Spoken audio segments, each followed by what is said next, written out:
जय श्री राम। ओम वक्रतुंड महाकाय सूर्यकोटि समप्रभ निर्विघ्नं कुरु मे देव सर्वकार्येषु सर्वदा। राम कीन्ह चाहि सोई होई, करे अन्यथा अस नहीं कोई।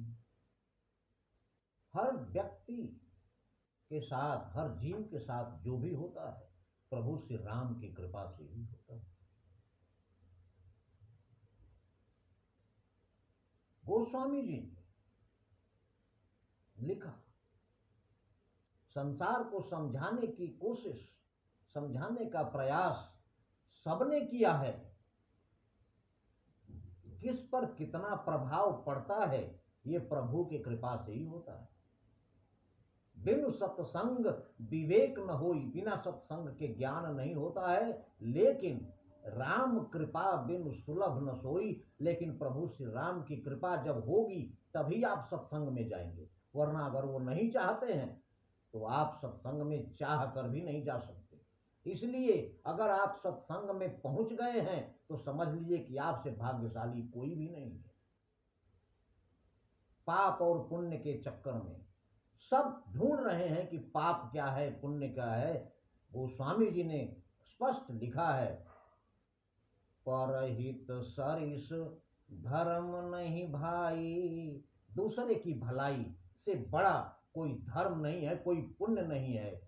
पर पीड़ा सम नहीं अधमाई, लेकिन दूसरे को तकलीफ देने से, दूसरे को सताने से बड़ा कोई पाप नहीं। ये समझाने के लिए व्यास जी 18 पुराण लिख गए, सिर्फ यही 2 बात समझाने के लिए।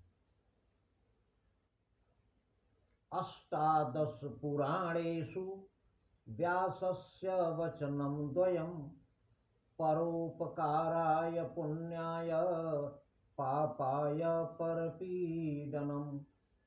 18 पुराण में व्यास जी के सिर्फ 2 ही वचन हैं। अष्टादश पुराणेषु व्यासस्य वचनम द्वयम, सिर्फ 2 ही बात समझानी है। 18 पुराण लिख गए कि परोपकाराय पुण्याय, परोपकार दूसरों की भलाई करना ही पुण्य है। पापाय परपीडनम, दूसरे को कष्ट देना ही सबसे बड़ा महान पाप है। सिर्फ ये 2 बात अगर व्यक्ति की समझ में आ जाए तो उसे 18 पुराण पढ़ने की क्या आवश्यकता है।